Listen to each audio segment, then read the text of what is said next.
Leopoldo June Vitug Jr. Siya pong overall head ng Traffic Safety Management and Security Department ng Skyway, SLEX at Star Tollways. Good morning po sa inyo, Major Vitug, si Xander po at si Angel. Good morning, Sir June. Sir Xander and Ma'am Angel. Opo, kamusta po yung ating Skyway, yung ating SLEX ng Star Tollway sa mga oras na ito, Sir June? As of 9 a.m. ma'am, nandito na lang yung tail end natin sa may area na Magallanes going to Makati. Parang regular Monday lang po ito. At sa SLEX naman po, ang may traffic build-up na lang po tayo dito sa may Sipit Bridge, sa may Calamba area. Pero may silang po ito, nasa 1 kilometer lang. At area ng Siam-Siam area, yung Makiling, nasa 2 kilometers po. Okay. Ang sinasabi niyo po, Sir June, parang normal Monday lang po ang sitwasyon ngayon? Yes, sir. Normal Monday. Actually, pag Monday, inaabot pa nga kami ng nasa 11 to 12 noon yung build-up natin northbound. Pero ngayon po, alas 9 hanggang alas 10, ito ngayon, ang tail end po natin ngayon, nasa Magallanes na lang going to Makati. Bakit ho kaya ganun po? Ibig sabihin po, nakauwi na po yung ating mga kababayan? Tama po, sir. Nakauwi na sila kagabi pa. Hanggang alas 11 kasi kagabi, doon na alas 11 ng gabi, nag-light traffic tayo. Inabot tayo ng 11 ng gabi.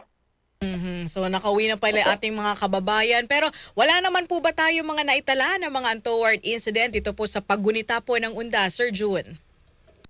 Meron po tayong pailan-ilan. Kanina pong madaling araw, nagkaroon din ng insidente dito sa may area ng SLEX. Dito po sa Calamba area, nagkaroon po ng isang dump truck, na-lose control. At medyo natagal tayo mag-recover at maklear ang area. Nabot tayo ng 2 hours dahil nga ang binangga niya yung mga concrete barriers natin na medyo natagalan tayo pag-clearing ng area. Pero as of now po, wala naman na po at maluwag po tayo lahat. Wala naman pong nasaktan dito po sa insidente, Sir June? Wala naman po. Okay naman po yung driver at yung crew niya. Opo. Doon naman po sa pag-unite po nung dalawang RFID, kamusta po yung update, sir? Marami hubang parang kumbaga nagpapakabit ng bago, sticker, RFID? Wala naman po reported na problema at continuous po at malaki naman po yung ang nag-e-enroll, maraming nag-e-enroll doon sa may one RFID natin. Opo, buti naman po kasi para mas mabilis po yung biyahe natin. Opo. Sir June, gaano po kadami yung mga sasakyan na dumaan sa Skyway, sa SLEX, sa Star Tollway, nito mga pong Undas? Sa ngayon po wala pa po kaming yung count po dyan. Pero in-expect po natin yan na nag-increase tayo na siguro 7 to 10% ng daily traffic count natin. Hindi ko lang po alam, meron po bang ongoing na road reblocking po sa inyong mga expressway?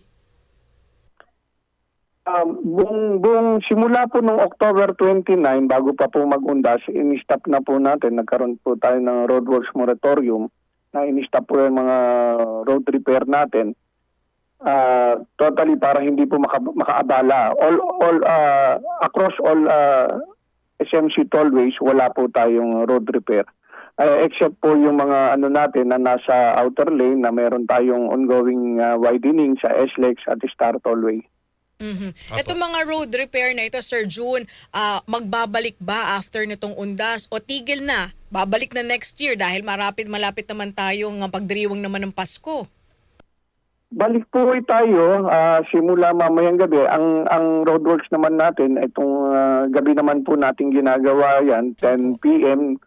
to 4 a.m. Para po maayos din natin medyo malalalim na lubak na ito rin po yung sa minsan ng mga aksidente o pag-iwas ng mga sasakyan at doon nagkakaroon ng medyo sabitan.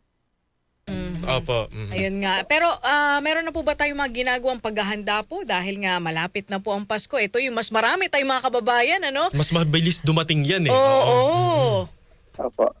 Ito po, yung widening natin, meron din tayo sa Skyway Elevated na medyo may mga area tayo na nilalaparan natin from 2 lanes, ginagawa natin 3 lanes.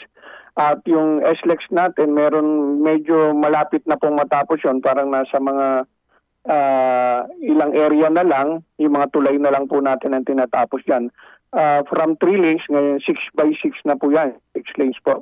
Then yung Star Tollway po natin, from 2 lanes, ginagawa na rin po natin 6 lanes yung mga area na yan. Opo. Meron pa ho bang mga parang tulay po o yung parang bridge po paakyat sa mga skyway na hindi pa po bukas sa mga oras na ito? Or lahat po open na? Lahat po open na yan.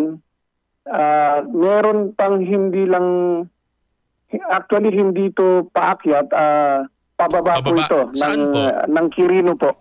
Nasa Quirino area, kapag galing po kayo ng Balintawak at pagsapit nyo dito sa may area ng Nagtahan at bababa kayo ng papunta po ng Pasay, ng TAP going to Manila, Rojas Boulevard, meron pong ikinokonek kami doon na access para makababa doon. Bago po yun? Bago po yun, pero hindi pa po natin nabubuksan. Ongoing po yung natin yan, installation ng mga column at coping beam natin. Kailan po natin naasahan na mabubuksan po yung parte na yan, Sir June? Hindi lang po ako sigurado kung this December o by January. Hindi po lang po ako kung ano po matapos. Opo. Malapit na rin pala. Opo. So siguro, Sir June, sa mga kababayan natin na gagamit po ng mga nabanggit na expressway, pwede po ba nila ito makita live? Meron po ba sa mga Facebook, sa alinmang social media page po natin? Meron po ako kaming parang Instagram, pero hindi po ako familiar o hindi po ako sure doon sa yung address po o ano. Opo, pwede naman po i-search lang po ninyo sa search box yung halimbawa po Skyway o kaya po ay SLEX or Star Tollways. Yes, sir. Yes, sir. Opo. With that, Sir June, maraming salamat po at mabuhay po kayo. Thank you, Ma'am Angel at Sir Sander. Magandang umaga po. Maraming salamat po. Mag-ingat po kayo. Si Major June Leopoldo June Vitug Jr. Siya pong overall head ng Traffic Safety Management and Security Department dyan po sa SMC, Skyway, SLEX at saka sa Star Tollways. Parang normal.